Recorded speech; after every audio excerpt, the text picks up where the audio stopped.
అందరికీ నమస్కారం. ఏదైతే రేపు ఆగస్టు 14వ తారీఖున నియోజకవర్గంలో ఏదైతే నా భర్త దివంగత నేత వరపుల రాజా గారి జయంతి సందర్భంగా పలు సేవా కార్యక్రమాలు చేపట్టడం జరుగుతుంది. అందులో భాగంగానే ఏదైతే కూటమి ప్రభుత్వం ఏర్పడిన నుంచి నిరుద్యోగుల్ని ఆదుకుంటామన్న ఒక లక్ష్యంతో ఇప్పటికే మేము జాబ్ మేళాలు నిర్వహించడం జరిగింది. అందులో భాగంగా 14వ తారీఖున వికాస వారి ఆధ్వర్యంలో మన ప్రతిపాడు గ్రామంలో మా నివాస స్థలం దగ్గర ఏదైతే వరపుల రాజా గారి నివాస స్థలం దగ్గర ఆయన జయంతి సందర్భంగా జాబ్ మేళాను ఏర్పాటు చేయడం జరిగింది. ఆ రోజు దాదాపు 30 నుంచి 40 కంపెనీలని కూడా మేము అక్కడికి తీసుకురావడం జరుగుతుంది.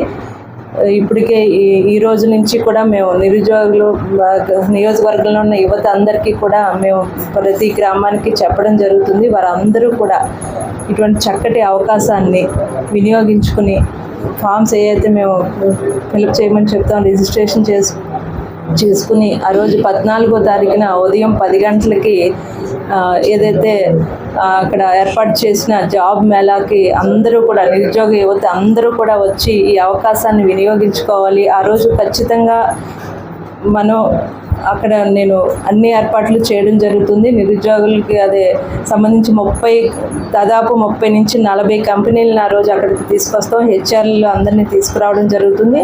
వారు ఇంటర్వ్యూలు చేసి ఆ రోజు మధ్యాహ్నానికే ఎవరెవరికైతే ఈ ఉద్యోగాలు ఇంటర్వ్యూల్లో విజయం చెందిన వాళ్ళకి ఆ రోజు అపాయింట్మెంట్ ఆర్డర్లు కూడా ఆ రోజు ఇవ్వడం జరుగుతుంది. ఇంత చక్కటి అవకాశాన్ని అందరూ కూడా నిరుద్యోగ యువత అందరూ కూడా సద్వినియోగం చేసుకోవాలని, ఈ కార్యక్రమాన్ని విజయవంతం చేయాలని సందర్భంగా కోరుకుంటున్నాను.